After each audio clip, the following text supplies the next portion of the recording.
That juice box in your fridge can sit there for 8 months, and after another 8 months, it may still be perfectly fine. It sounds strange because almost nothing in nature stays fresh that long without changing. So what is the secret inside? The answer is heat. But not ordinary heating. A short, controlled process called UHT, ultra-high temperature processing. The juice is heated to around 135 degrees Celsius for just a few seconds, then rapidly cooled. This gentle-sounding process is actually very effective. It removes almost all the microorganisms that could cause spoilage. But temperature is only part of the story. After processing, the juice is placed into a sterile package where there is no light and almost no contact with oxygen. This combination of three factors, the absence of microorganisms, light, and air, is what allows the juice to stay stable for months, sitting quietly on a shelf as if time had simply stopped for it. What's interesting is that this technology wasn't originally created to make juice healthier or tastier. It was created to solve a much more practical problem: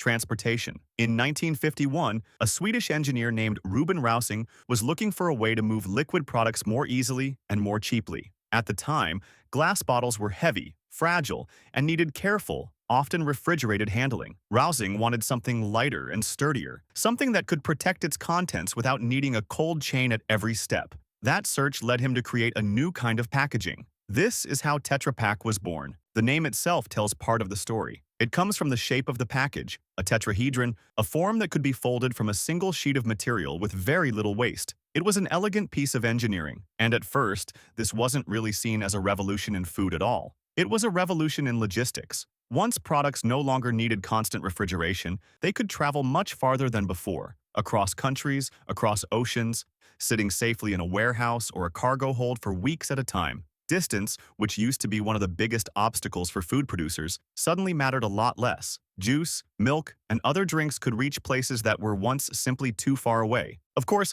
every technology comes with a few trade-offs, and this one is no exception. High temperatures make a product safer to store, but they can also gently affect its taste and some of its natural nutrients. Vitamin C, for example, is sensitive to heat, so many manufacturers add a bit of ascorbic acid back into the juice after processing, simply to keep the nutritional value close to what it was originally. This doesn't mean the product is somehow lacking. It just means that what ends up in your glass has quietly passed through a fairly sophisticated manufacturing process before it ever reached the shelf. The same idea applies to flavor. A fresh orange contains hundreds of delicate aroma compounds, and together they create that familiar, unmistakable smell we associate with orange juice. During industrial processing, some of these compounds naturally shift or fade a little, so producers use careful methods, often based on aromas captured from real fruit, to keep the drink tasting the way people expect. It's less a trick and more a kind of craftsmanship, an attempt to recreate something delicate on an industrial scale. Now take a moment to look at the box itself,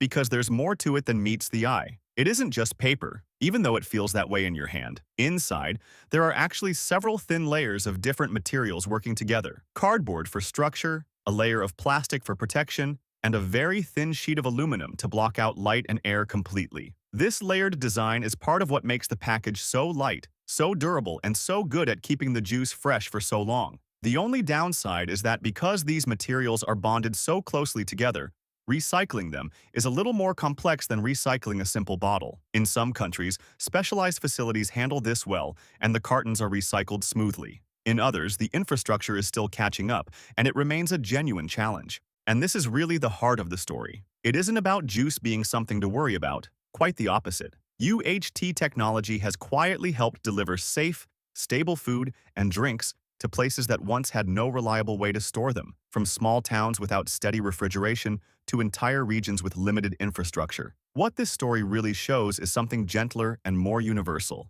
The objects we barely think twice about, the ones we grab off a shelf without a second glance, often carry decades of careful engineering behind them. Someone, somewhere, spent years solving a problem so that this small, ordinary box could sit calmly in your fridge for months without asking anything of you. So the next time you pick up a juice box, maybe pause for just a moment before you open it. Inside that simple shape is a small piece of history, a solution to distance, to time, and to spoilage, worked out by one engineer more than 70 years ago, and quietly refined ever since. It's easy to overlook, but once you know the story, it's hard not to see it a little differently. Not as just packaging, but as a small, patient piece of design, doing its quiet work exactly as it was meant to.